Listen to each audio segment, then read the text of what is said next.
escrito en Martin Ford, el auge de los robots, la tecnología y la amenaza de un futuro sin empleo. Conclusión. En el mismo mes en que el nivel de empleo en Estados Unidos volvió finalmente al nivel anterior a la crisis, el gobierno estadounidense publicó 2 informes que arrojan alguna luz sobre la magnitud y la complejidad de los retos a los que nos enfrentaremos en las décadas venideras. El primero, que pasó casi inadvertido, era un breve análisis de la Oficina de Estadística Laboral. Este informe examinaba cómo había cambiado la cantidad de trabajo desempeñado por el sector privado estadounidense en los últimos 15 años. Sin embargo, en lugar de contar el número de puestos de trabajo, la oficina examinó el número de horas trabajadas. En 1998, los trabajadores del sector comercial trabajaron unos 194.000 millones de horas.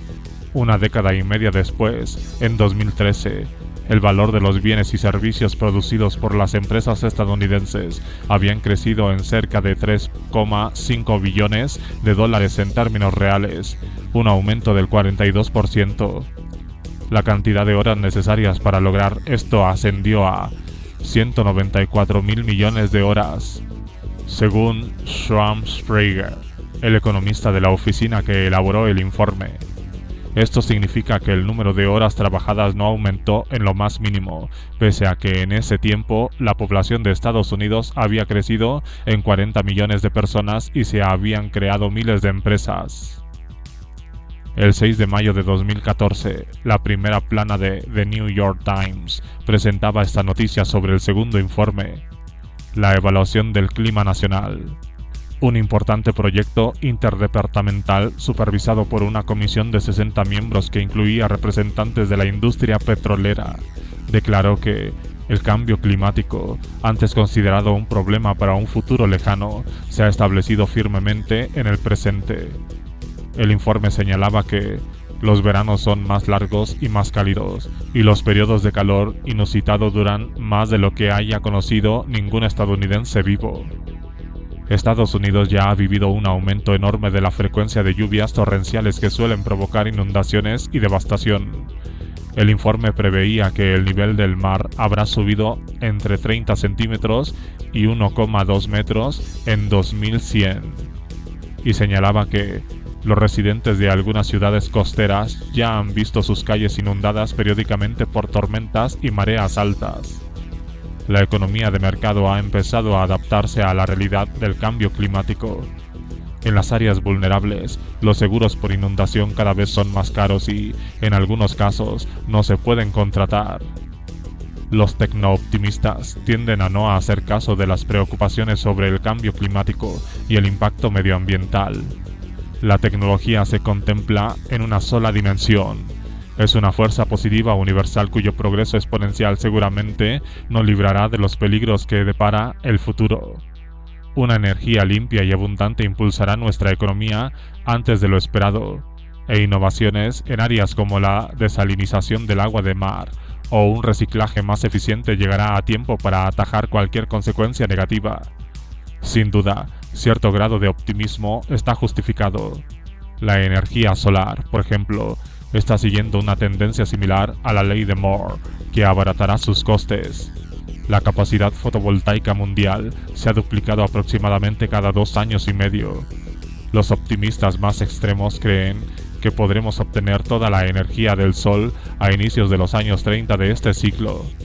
Aún así, quedan algunos retos importantes. Un problema es que, aunque el coste de los paneles solares ha bajado con rapidez, otros costes relacionados con la instalación y los equipos periféricos no han seguido el mismo ritmo. Según un punto de vista más realista, deberemos recurrir a una combinación de innovación y regulación si queremos mitigar el cambio climático y adaptarnos a él. La historia del futuro no hablará de una simple contienda entre la tecnología y el impacto medioambiental. Será mucho más complicado. Como hemos visto, el avance de la tecnología de la información tiene su propio lado oscuro, y si da lugar a un desempleo masivo o amenaza a la seguridad económica de una gran parte de la población, los peligros del cambio climático serán cada vez más difíciles de afrontar. Una encuesta que hicieron en 2013 investigadores de la Universidad de Yale y George Mason reveló que cerca del 63% de los estadounidenses cree que el cambio climático ya es una realidad y que a poco más de la mitad les preocupan las consecuencias futuras. Sin embargo, una encuesta más reciente de Gallup sitúa las cosas en una perspectiva más precisa. En una lista de 15 grandes problemas, el cambio climático ocupa el lugar 14. El primero de la lista era la economía, y para la gran mayoría de la gente, economía significa, en el fondo, puestos de trabajo y sueldos. La historia demuestra que cuando los empleos escasean, el temor a un aumento mayor del desempleo se convierte en un mecanismo muy poderoso en manos de los políticos y de los grupos de intereses especiales que se oponen a la protección del medio ambiente. Por ejemplo, eso es lo que ha ocurrido en estados donde la minería del carbón ha sido históricamente una importante fuente de empleo, pese a que la industria minera no ha sido diezmada por las leyes ambientales, sino por la mecanización. En Estados Unidos, grandes empresas con aún menos trabajo que ofrecer suelen enfrentar a estados y ciudades en busca de impuestos más bajos y subsidios públicos y de una regulación más laxa. Fuera de Estados Unidos y otros países desarrollados, la situación podría ser mucho más peligrosa. Como hemos visto, los empleos fabriles están desapareciendo con mucha rapidez. La manufactura, básicamente manual como vía a la prosperidad, puede empezar a desaparecer en muchos países en vías de desarrollo porque la introducción de técnicas agrícolas más eficientes hace que los campesinos abandonen sus antiguos modos de vida. Muchos de estos países sufrirán un impacto mucho mayor del cambio climático y ya sufren las consecuencias de una importante degradación ambiental. En el peor de los casos, una combinación de inseguridad económica generalizada, sequías y alimentos más caros podrán dar lugar a inestabilidad política y social. El mayor riesgo es que nos enfrentamos a una tormenta perfecta, una situación donde el desempleo creado por la tecnología y el impacto medioambiental se desarrollen en paralelo, se refuercen y quizá hasta se amplifiquen mutuamente. Sin embargo, si podemos aprovechar plenamente los avances tecnológicos como una solución, reconociendo sus implicaciones para el empleo y la distribución de la renta y adaptándonos a ellas, el desenlace podría ser mucho más optimista. Hallar un camino entre esta maraña de fuerzas y forjar un futuro que ofrezca seguridad y prosperidad para todos podría ser el mayor reto de nuestro tiempo.